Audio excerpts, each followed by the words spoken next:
Thank you. It is so wonderful to be in Eugene with my community, our own community, especially this Eugene Springfield community, because we are a community that wraps our arms around children.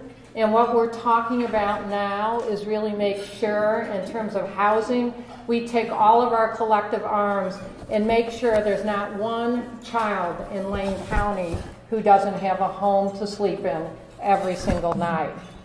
But what we know in our county, we have over 2,000 children who don't have homes. Well, the governor and I both realized how big this issue is of homelessness, of not having a home. So when we have 4 major goals to reach the 2025, and the first one is from poverty to prosperity.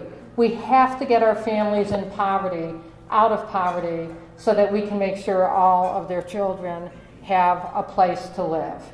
So we're taking this very, very seriously. We're working with communities to make sure we find a way to have secure homes. And I just love the Cornerstone Community Housing, because this organization deserves all of our support. So what I want to talk now about is how it really impacts student learning. And some of it is pretty obvious. I just think of testing.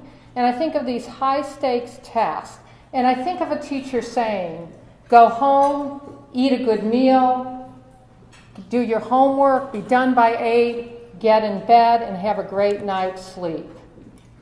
How does this translate for a child sleeping underneath a bridge? We also know sometimes in our schools, we do things like we say, well, if you don't get the library book in, then you don't get to go on the field trip. Well, I think we have to relook these sort of things we do. But if I was moving every week for 10 weeks, I'm telling you honestly, I wouldn't know where the library book was either. Now, the other thing we know is it doesn't only disadvantage these children, but if you're in a school where there's a large majority of children who are homeless, you're playing catch up on the skills and knowledge, because really what happens is sometimes they don't show up. Sometimes when they do, they're behind because they didn't do the homework. And in reality, that means more time is taken for all of the children when you help these children catch up. So it's not only something that affects the homeless children, it affects all children. Clearly, this is a higher ethical issue. Clearly, this is something from our governor to your chief education officer, to all of us in this community. We have to use a collective impact.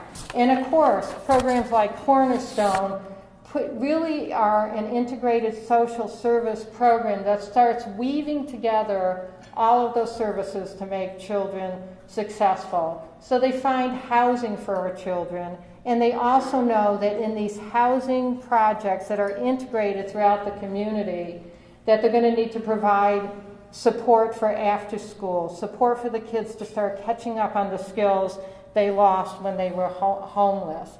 Begin to teach them how to be self-organized so they can get their homework done like everybody else. So Cornerstone Community Housing in this community can really take those 2,062 homeless students that we have in our community, and we can bring this to 0. And I know everyone in this room wants to make that happen. Thank you so much.